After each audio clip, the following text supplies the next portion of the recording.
challenge. Donc merci beaucoup, merci de nous recevoir ici. Moi je m'appelle Aman Dalmu, je suis principal au BCG Casa. Avant ça c'était Singapour, mais je viens d'atterrir au Maroc il y a un mois. J'ai le plaisir d'avoir avec nous Stefan Deutsche, qui est en fait notre expert mondial cybersécurité. Il a coécrit, si vous avez regardé ça, le World Economic Forum a publié une série de rapports sur ce qu'ils appellent la cyber-résilience. Il y avait 2 versions déjà et la 3e va sortir bientôt. Donc merci beaucoup Stéphane d'être là. Et ce matin, nous avons eu l'occasion avec certains participants de leur faire vivre en temps réel une attaque cybersécurité. Alors on leur a demandé, on les a promus directement membres d'un board. Donc ils ont vécu l'attaque cybersécurité comme le verrait un membre du board. Et l'engagement, alors je ne saurais pas reconnaître d'ici les visages, mais l'engagement était très fort et on a beaucoup aimé en fait animer cette session. C'est la 2e qu'on fait au Maroc. Stéphane était très gentil de venir déjà il y a quelques mois faire une autre session à Casa.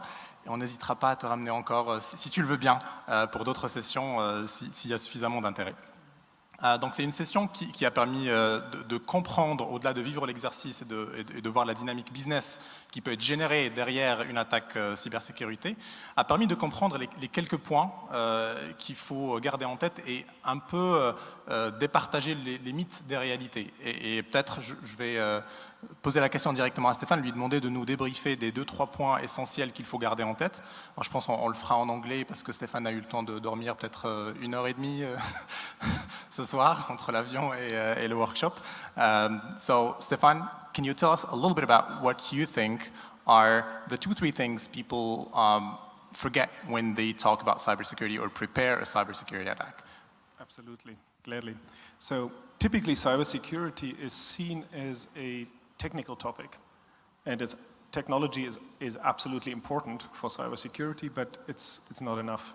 We did an analysis of the top breaches that made the headlines, and it turns out that about 70% of those breaches could not have been prevented with additional technology because they were due to breakdowns on the side of people, on the side of organization, on the side of process. So overall, culture and preparedness is very important. And so that is one key element.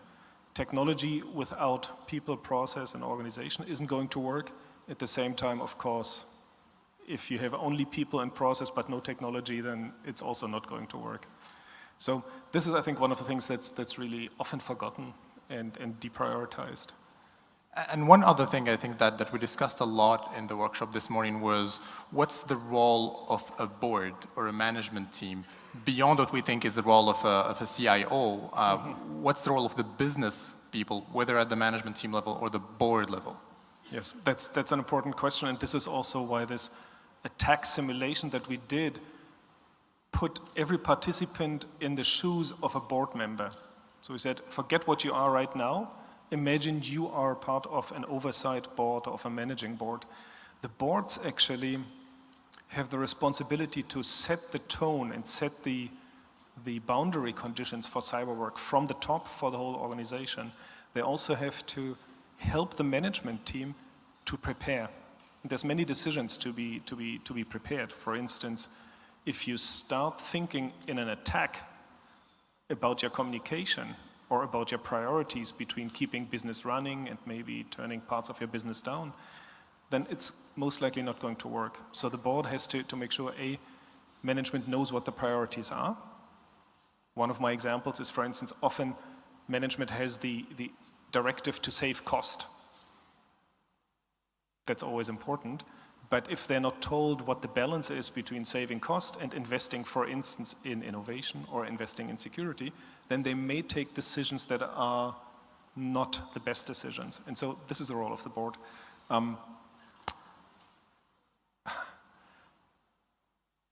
Another role is really to set the tone from the top to make sure that culture develops throughout the company. Culture is something that starts with senior leadership.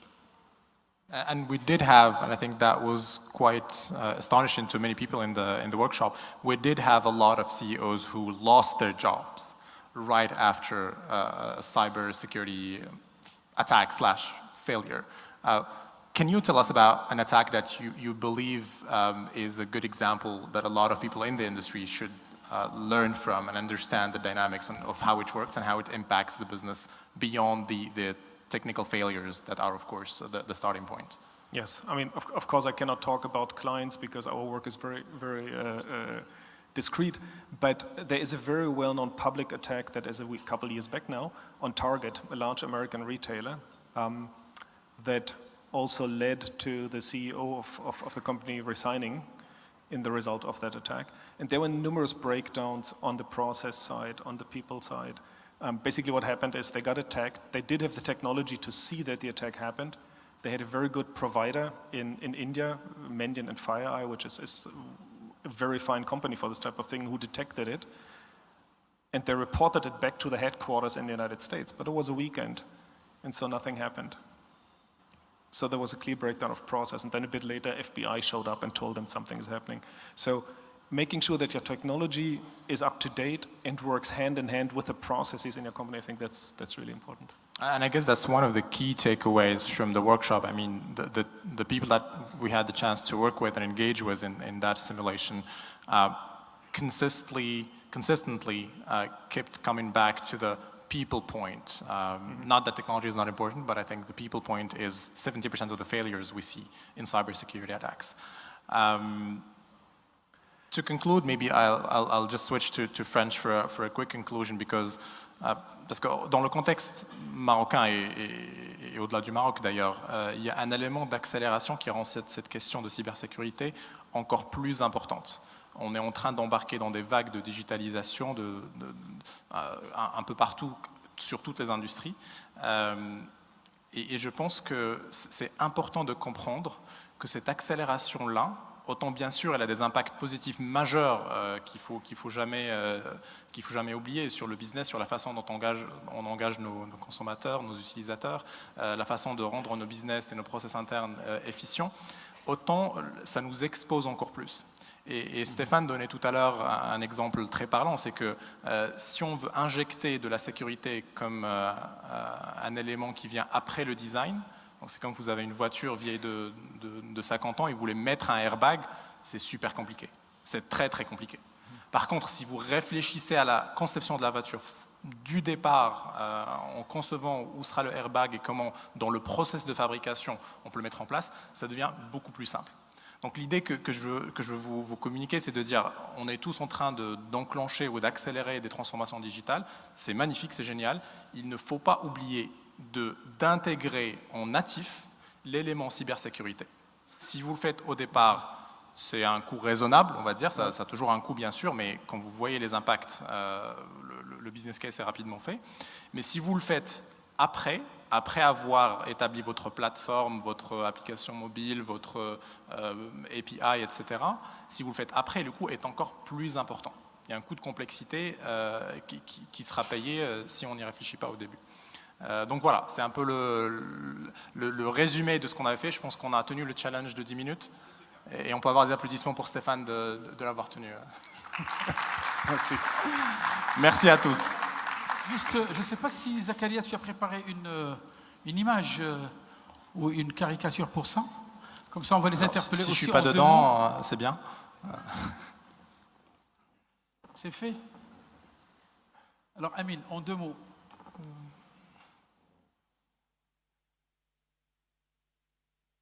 Qui m'adressait maintenant? À nous, pour commencer, mais sans vouloir faire de publicité. Une question importante, c'est qu'on avait justement débattu pendant le workshop, c'est qu'il n'y a pas un seul interlocuteur. Il faut qu'on comprenne que dans des attaques comme ça de cette ampleur, il y a un écosystème de gens à engager qui vont de vos fournisseurs, vos clients, vos actionnaires, mais aussi les pouvoirs publics, les gens dans l'industrie, l'OSIM, les confrères. Donc je pense que c'est intéressant, bien sûr c'est un point humoristique, mais qui déclenche une vraie réflexion. Et beaucoup de gens oublient. Il faut vraiment réfléchir à qui on engage, à quel moment, quand on est face à une attaque de cette ampleur-là. Oui, le mot pour moi c'est collaboration, parce qu'il y a quelques années, c'était encore possible de compete.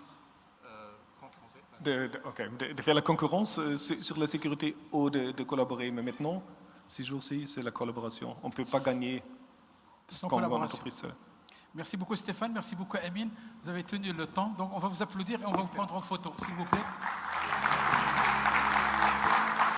Alors, vous avez remarqué qu'on a été speed sur cet atelier.